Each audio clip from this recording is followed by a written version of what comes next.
ভুল পাস হয়েছে, বল পার্শ্ব রেখার বাইরে,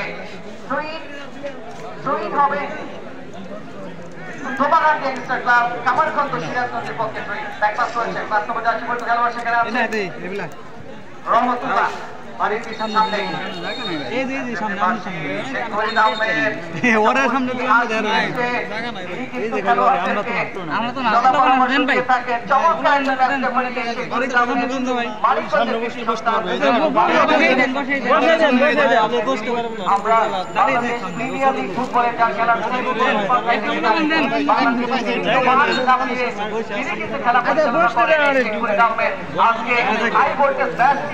তিনি পরিচালনা করছেন। Thank you very much Sheikh Farid Ahmed match referee, এবং তার সাথে সহযোগী হিসেবে রয়েছে এক পাশে আজিজুর রহমান এবং আমিনুল ইসলাম রিপন, এবং চতুর্থ কোর্ট অফিসিয়াল হিসেবে রয়েছেন সম্মানিত